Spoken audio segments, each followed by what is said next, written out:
Game franchises come and go in today's industry. 1 year without Assassin's Creed isn't felt profoundly, and fans have expressed their annoyance with popular series like Call of Duty, Final Fantasy, Mario, the list goes on.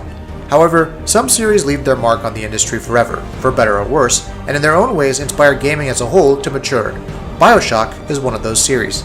Developed by Irrational Games under Ken Levine, Bioshock began as a spiritual successor to the System Shock series.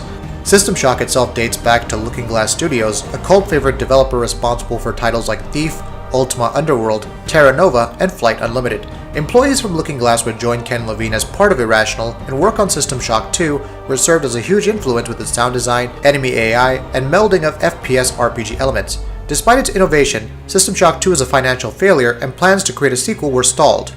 However, that didn't stop Levine and Irrational from working on a new concept. This one incorporated 3 entities, drones, protectors, and harvesters, as factions revolving around a central resource. The concept was originally meant to see players as a cult deprogrammer, or one that readjusts cult members to regular life.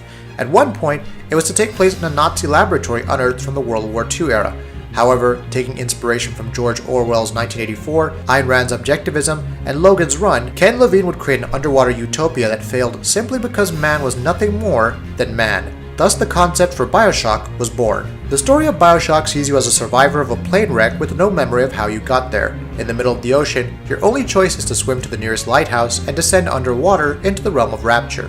This underwater city was meant to be a paradise for businessmen, visionaries, and scientists under Andrew Ryan, who also discovered Adam for granting powerful psychic abilities. Eventually, a coup broke out in Rapture courtesy of one Frank Fontaine, thus creating a strife between the working class and the elite.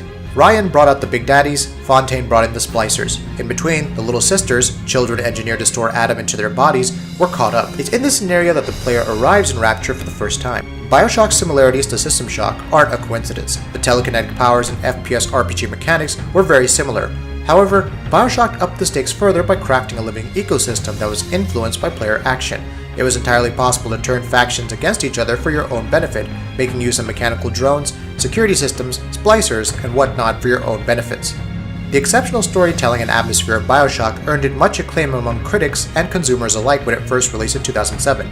It went on to amass 4 million units in sales by March 2010. Bioshock 2 was an odd stopgap of sorts for the franchise. Released in February 2010, it saw players returning to Rapture as a Big Daddy called Subject Delta, who was the first among his kind to form a bond with a little sister. Developed by 2K Marin with Digital Extremes, Arcane Studios, and 2K Australia assisting, the sequel was helmed not by Ken Levine, but Jordan Thomas instead. It was also the first game in the series to feature multiplayer and received strong critical and commercial acclaim.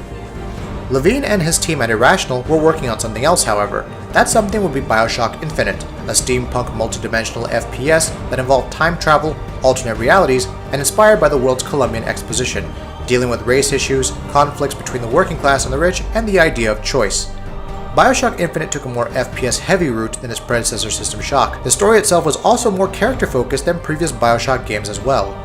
Players took control of Booker DeWitt, a detective sent to Columbia to rescue a young woman named Elizabeth. His prerogative is pretty unclear. Though DeWitt owes money to a lot of bad people, the message, "Bring us the girl and wipe away the debt," had many other implications than would be obvious. Elizabeth's introduction to the franchise was an interesting deviation away from many typical FPS formulas. Much like Alex Vance from Half-Life 2, which Levine took inspiration from, Elizabeth would fight alongside the player, offering assistance, items, and special abilities to aid in combat. Bioshock Infinite was a pretty huge success for Take-Two. Having launched in March 2013, it sold 11 million copies by May 2015. Unfortunately, in February 2014, a majority of Irrational Games staff were laid off. The remaining employees, including Levine, would focus on creating smaller games, the first which would be a sci-fi open-world FPS. The Bioshock series is still considered important by 2K Games and Take-Two Interactive, and thus we have Bioshock the Collection releasing on September 13th, which collects all 3 games in the series along with their respective DLCs. As stated before, game franchises come and go. Some of them leave a deeper impression than others. But even as the years go by and games become more graphically superior, we'll never forget the first time we set foot in Rapture or laid eyes on Elizabeth. What are your fondest memories of Bioshock? Let us know in the comments, and we'll see you next time.